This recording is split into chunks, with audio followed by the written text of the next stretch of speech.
Hey guys, welcome to another episode. This is part 2, phase 2 of my MCU tier list with my close good friend Chris. Yes, we are back.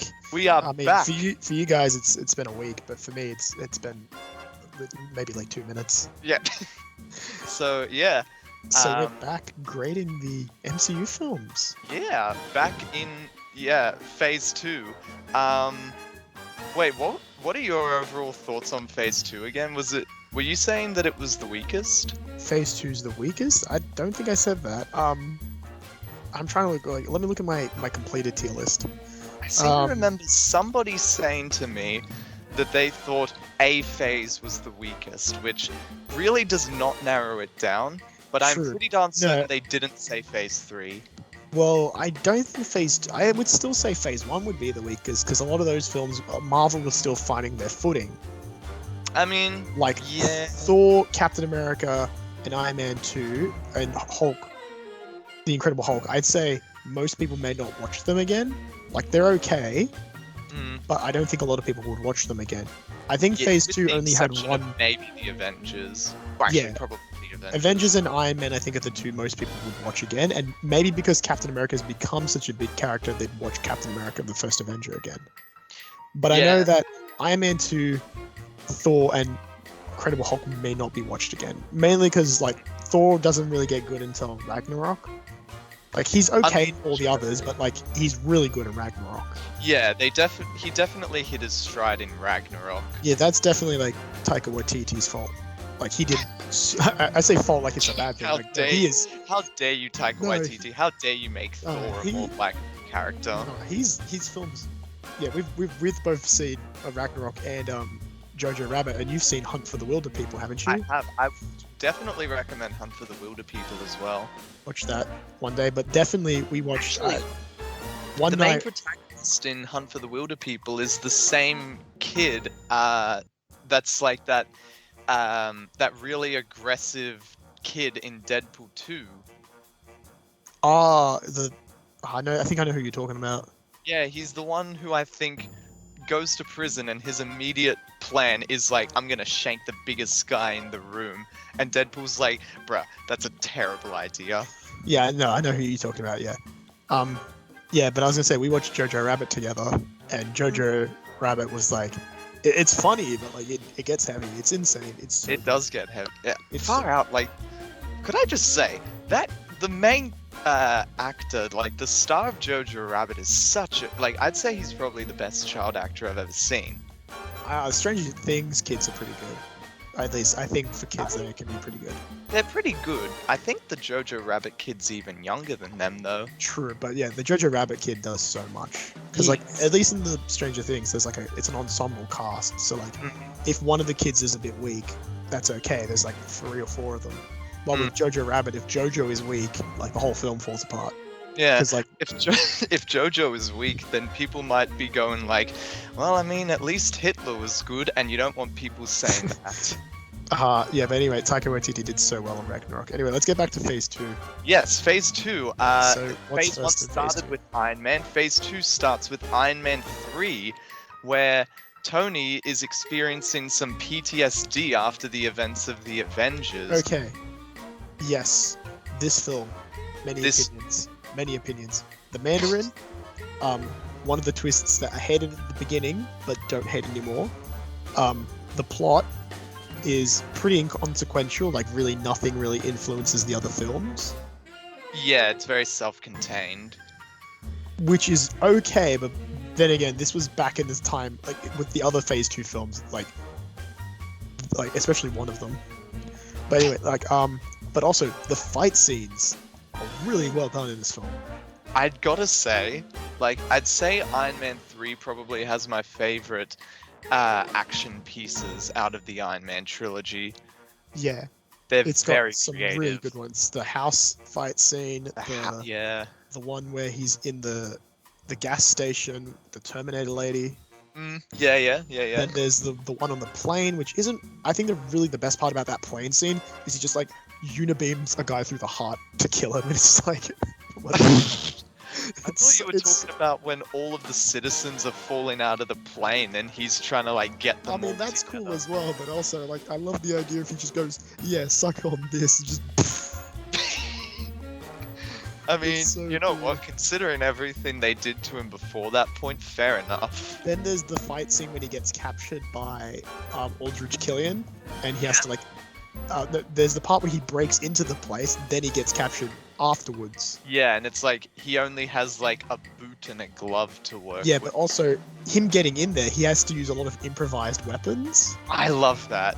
And that's the reason why I think the gas station fight scene, the fight scene where he fights the lady, is also really clever, because he has to find ways to fight a woman who is like quite like super strength, firepower, basically indestructible.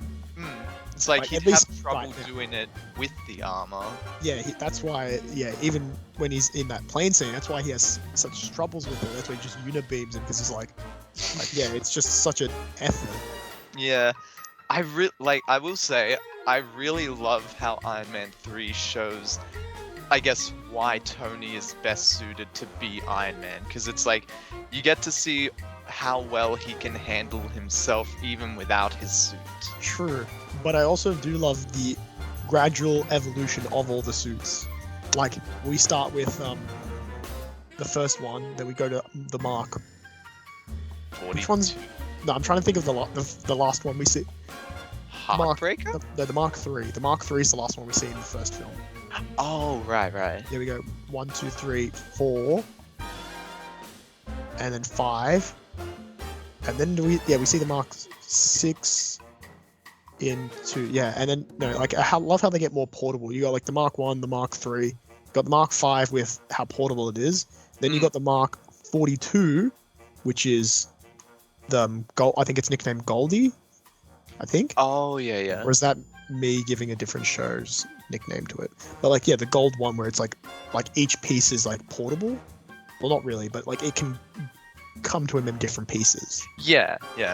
Which I guess would be more portable than a giant pod. Yeah, then you got Mark 7, which is the giant pod, and then you get the Mark 8. Is that the one in Civil War? Mark 8? That sounds a bit low. That's what I'm thinking. I think it's. I know that the one in Civil War is pretty good because there's the scene in Civil War where he's hand to hand fighting Bucky, and Bucky just shoots him in the hand, and because he's got the portable glove, like it protects him. And then there's the whole suit up scene in that film. But yeah, I love the progression of the armors, and I think the Iron Legion scene has some of the best music in it. I really love that final fight scene as well, actually. Just seeing like Tony just like switching back and forth between different suits. Yeah. Mostly trying to just stay alive. Yeah, I remember some of the suits I know. There's the shotgun, there's Bones, Igor, Heartbreaker, there's the space suit. Like, I've watched videos about all the suits the Iron Man has developed in the films, and most of them appear in the in that film, Iron Man 3, because most of the ones after it are just the suit for the film. Anyway, so Iron Man 3, I placed it in the top of average. The top of average. Because I see. It's inconsequential, mostly towards the greater story of the Marvel Universe, and it does have some problems, but like overall, it's quite a fun time. I put it in low, like kind of low mid B tier or pretty good tier. Yeah, above Thor. I actually put Captain America above it though. Fair enough. And yeah, wait, there was another thing. Oh yeah, there is just one thing that really bugs me at the end, where it's like Tony I kind of implied it as being like he like kind of abandons the title of Iron Man. Yeah. He like tosses the arc reactor into the water, and then we see him again in Age of Ultron, where he's back to being Iron Man, as though the story never happened. That's why I say this one's the most inconsequential, because like at least other films, like they actually have like the next one we're going to talk about, I think, at least introduces an Infinity Stone. Oh yeah, we haven't even talked about the Infinity Stones. Well, they don't really become a big thing until until I like mean- really Age of Ultron is where they get really name dropped. Yeah, yeah, fair enough. Although I guess just say Avengers, we get Space. introduced to the Space Stone, which had been the Tesseract Yes. before that point. But yeah, so yeah, Anyway, so that's C tier. definitely the biggest problem I've got with Iron Man 3. Yeah, no, Um, I agree. mm, So top of C tier for me, and then yeah, bottom of B tier for you, or mid B tier? like kind of, I guess more mid tier, but kind of on the lowest side of mid. Like it's not dead in the middle. All right. So Maybe I should just okay. Wait. So out of the 1, 2, 3, 4, 5, 6 movies that I've got in pretty good tier, Iron Man is third from the bottom. all right, Iron Man is the bottom one for me in pretty good because I've only got 3 in pretty good. Oh, okay. All right. So what's the next film? The next film is Thor: The Dark World. Oh, this is the second entry into Don't Watch.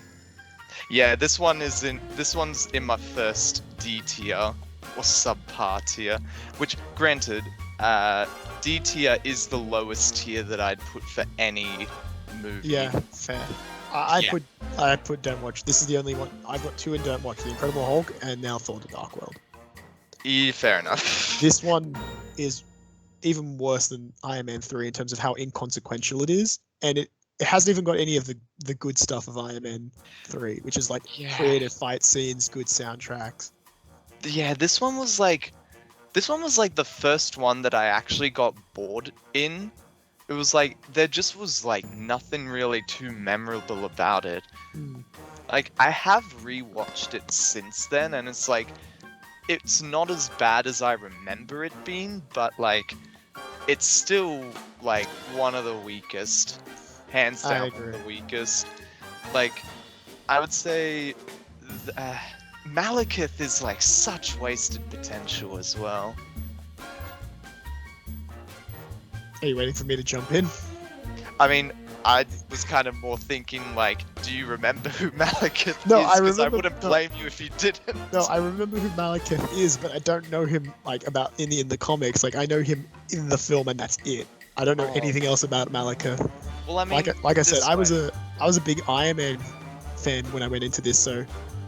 So when they said the Mandarin, I was like, oh my god, the Mandarin. And then when I saw him, I was like I said, it's one of those twists where I hated it at the beginning, but now I'm like, makes sense. Hmm. And then Yeah, the Mandarin does exist in this universe. They're introducing him in Yeah, apparently. Shang-Chi. So like, but like this one is like Malekith is like, I have no idea who you are, bro. Well, yeah, see, that's the thing. It's like, granted, I don't really know too much about comics Malekith either, other than he looks a lot better. But also, at least comics Malekith has personality. Yeah, this guy boring. The only thing This that guy really, is like Officeworks paper, pretty much. and like blank Officeworks paper, like nothing's been drawn on. Yeah, I mean that's usually how paper comes. I mean, yes. Anyway, but the only thing this film does is introduce the Aether or the Reality Stone. It does nothing. I'm sorry, you pronounce it Aether? Isn't it? Is it the Aether or the Ether? I pronounce it Ether. I've never heard anyone pronounce it Aether. Maybe just Anyway, yeah. But anyway, it introduces this film and the Collector, that stone and the Yes. Collector, and you Mm. might not even know that if you didn't watch the end credits. Like I know most people do nowadays, but back then people might not have done it yeah, like because I forget when was like, I think Avengers the first had one. all of them had one, but I think it was like, I think for me it was like Doctor Strange. I think was like the first one where it was like, the movie ended and not a single person got up to leave because it was like everyone knew by that point. Yeah, by this point everybody knows, but like even then I don't wait. Usually, if I'm alone, I think now I just get up and leave. I'll be like, I'll Google it when I get home. Yes. Actually, did you know that apparently the actor who plays Malekith, once played Doctor Who? Oh, Yeah, that's interesting. Christopher Eccleston, I believe his name is. I know nothing about Doctor Who. Ah, good. You don't know, like, if I were to name drop an actor, you wouldn't know? I know David Tennant and there's another one I know. Oh, well, Christopher was the one before David. It's not the one I'm thinking of, but like, yeah, okay. Yeah, no, it wouldn't be. I think you're Um, probably thinking of the one after him, yeah, whose name escapes me. I want think to his say name's it's also. like Matt? Yeah, that's what I'm thinking as well. Yeah. But yeah, Anyway. apparently he was very annoyed by what he was given as Malekith, and I do not blame him. Yeah, no, that film is, yeah, just big oof. Yeah, I think it's the only dud in phase 2. I would agree with that, actually. Yeah. Mm. Okay, so So don't now- watch for me, and you're only D tier for you, I'm guessing. One of two. We'll get to Okay. the other later. Next up, Captain America: The Winter Soldier. Amazing. A tier for me. Absolutely Bottom of A tier. It's my highest Captain amazing. America I film. put it bottom of S tier. For me, it's my bottom of A tier. It's the best. It's my favorite Captain America film, and it's my highest Captain America film. Ooh, okay. Yes, that does. I am including Civil War as a Captain America film in this. Ooh, dang. We'll Okay. have to talk about Civil War later, but yes, Yeah. I think it's a great film. It is such a great movie. I know it's a spy thriller. Everyone's like, "Oh, it's a spy thriller," It but, is a spy thriller. but it is really good. There's the whole the Winter Soldier mystery, which isn't really a mystery for the audience, but like for him, it is. There's the Arnim Zola stuff, which is really interesting. Black Widow, the whole Hail Hydra, that elevator fight scene. I still rewatch it. That elevator fight scene. Then there's the That's fact that classic. apparently I watched a video and someone pointed out that if you've seen this video, you'll know what I'm talking about. But like apparently the plot to Captain America, the Winter Soldier, is very similar to the plot of Metal Gear Solid. Wait, which one? I don't remember. They just compared it to a Metal Gear Solid game. I think it was the first. I can't remember which one it was, but basically it's like there's a cyborg who has a connection to the main hero. There's weapons of mass destruction by the government. There's an Then yes, elevator it would fight be scene. the first one. Yeah, like apparently it's some really crazy connections, and the guy in the video was like, he's not sure if this is intentional, but he thinks because the Russo brothers are very like nerd guys that this is intentional. Well, you know what? Fair enough. Metal Gear Solid's a great game. Yeah, but this is the first film that really shook up the Marvel universe. I feel like all I the know- others are pretty like hit and miss, but this one's the first one that shook it up. Yeah, I know that this is definitely like. I think this was like the first one where people kind of looked at it and were like, oh, like these movies can actually be like more than just good. Yeah, so this is my bottom. This is below Avengers, my bottom of A tier, but I still think it's one of the best ones. Also, you just mentioned it being like a spy thriller. I never actually thought about it like that at first, but I just realized that just works really well with Captain America's character. Because it's like, you have a spy thriller movie, it's like you got heaps of like spies who are used to being like sneaky and duplicitous and like, you know, double crossing and all Then you that. got like 6 foot like Chris Evans bulk ass guy. Yeah, who is like the most like honest, like straightforward person ever. It's like, oh, that actually works really well. Like Black Widow and Captain America have a lot of good moments. True. This film does a lot of heavy lifting as well with introductions. Yeah, We get introduced to the Falcon. We get name dropped on Stephen Strange. that's right, we did.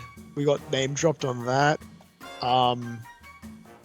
We got I mean, we got the Winter Soldier. Like Yeah, we that- now we know got that Bucky. Bucky's not dead. yeah, Bucky. But it also, I mean, a disappointing element is that this event didn't play more into the overall story.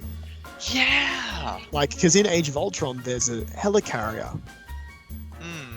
Now, I watched Agents of S.H.I.E.L.D., so I know that this film actually plays a really big part in the Agents of S.H.I.E.L.D. plotline. Hmm.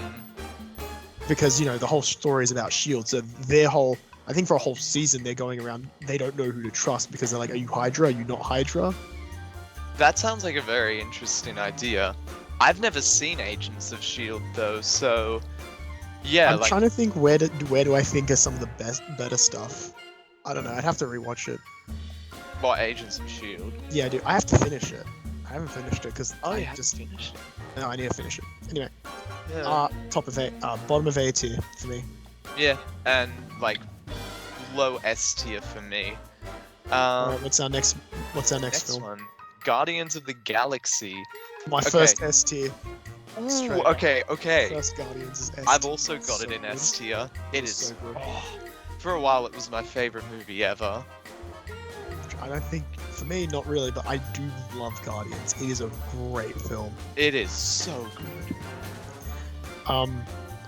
The music, the characters are insane. The comedy is there. Yeah, the world building on like a cosmic scale. It's like this is the first time that we've really gotten to see this like society in space. I bet if this film didn't work, we would not have gotten Thanos. Oh, you reckon? I think if this failed, we would not have gotten Thanos. Wow, Because really? Thanos is a cosmic threat. The Infinity Stones are cosmic in nature. I mean, like- yes, they are. And all these films, the most cosmic we get is Thor, and that's not even really that bad because it's just gods.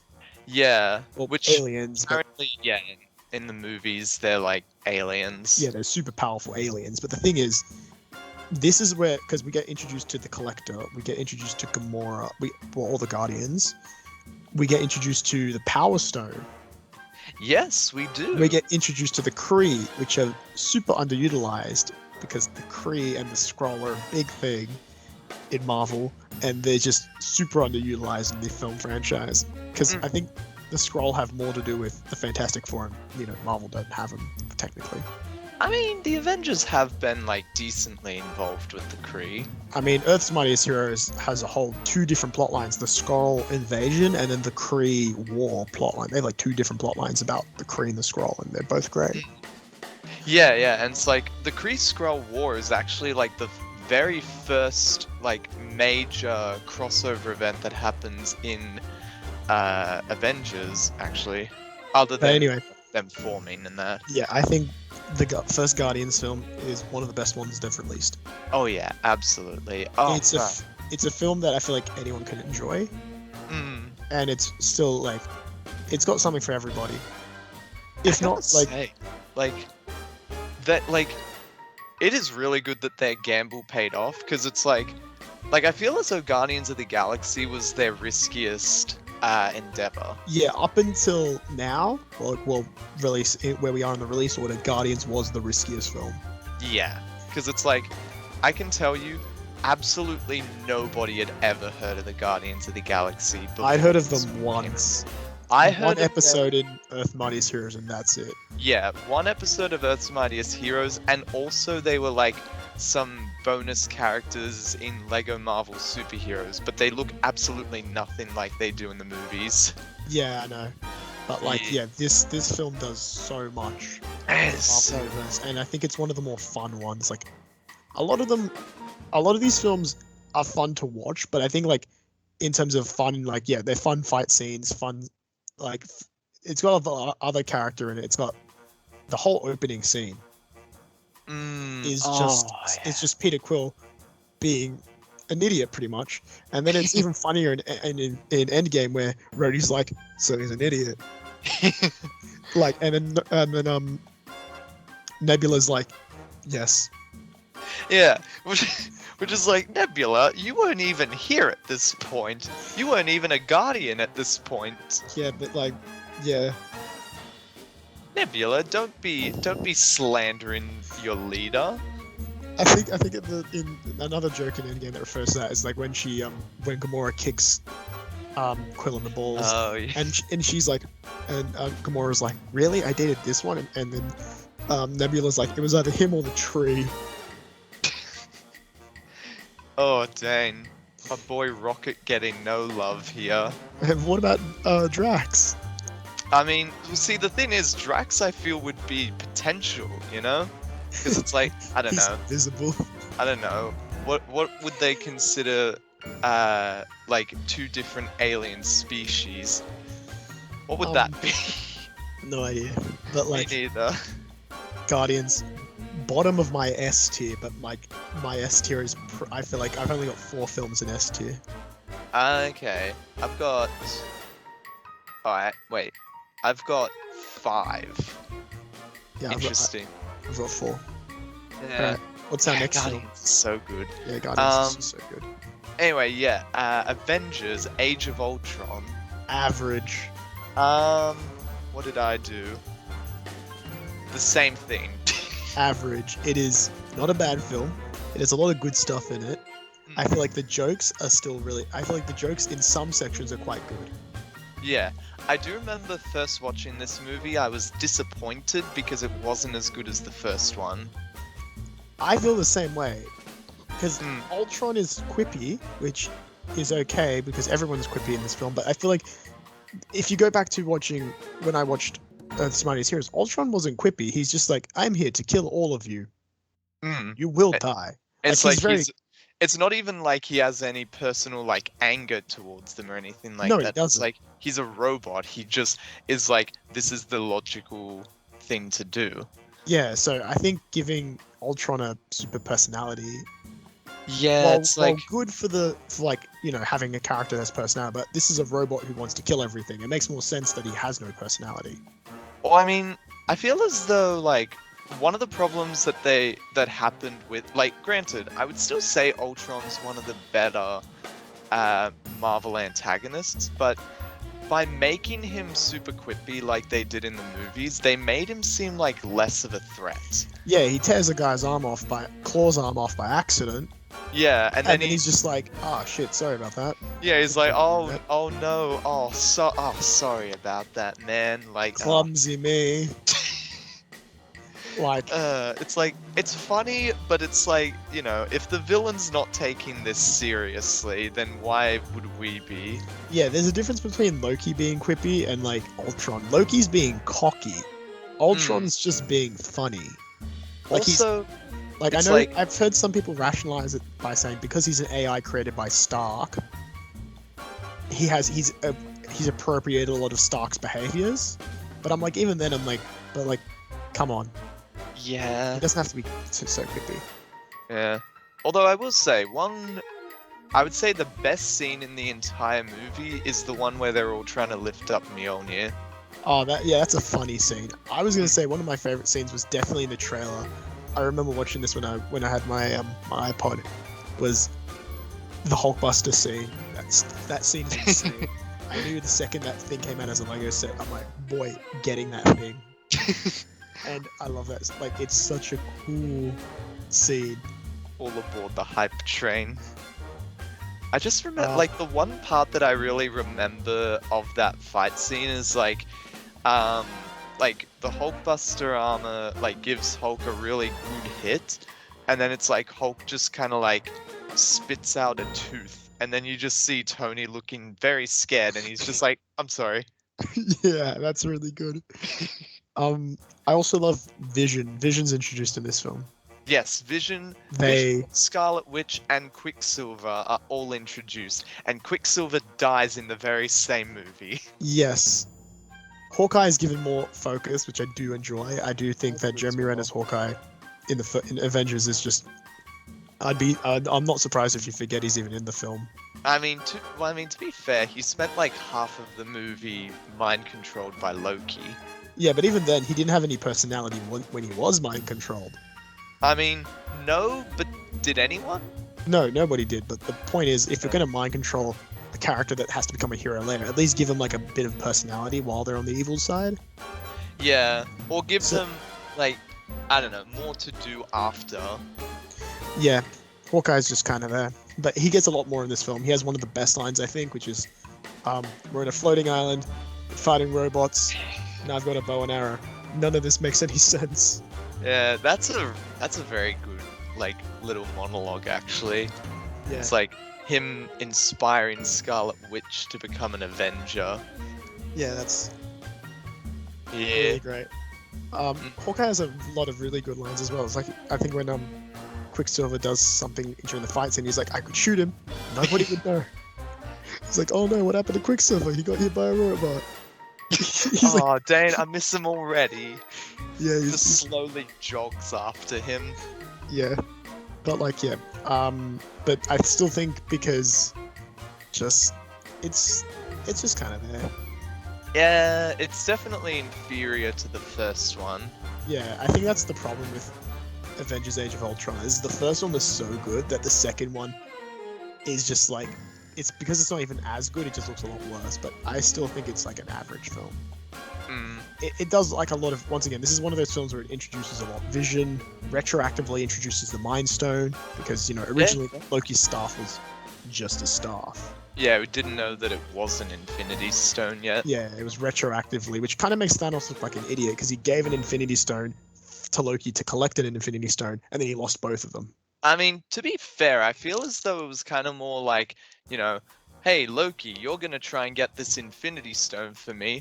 How about I entrust this Infinity Stone to you in order to make your job easier, so you should hopefully have no chance of possibly failing, right? Yeah, right? and then it was just like he lost both of them. Yeah, and then, and then it's like, see, this is why, he looks, his skin complexion looks a little bit different in the post-credit scene, because it's like he's just gotten done raging over the fact that he has lost. Another He gambled and lost. This is why you don't go to casinos, kids. So yeah, Age of Ultron, average. Yeah. Whereabouts in average did you? I think for me, my top of average is Iron Man 3, so it's just behind Iron Man 3. Okay. Iron Man 3's got enough novel concepts that I feel like it's better. But like, it's a toss-up between the two. I think they're quite similar.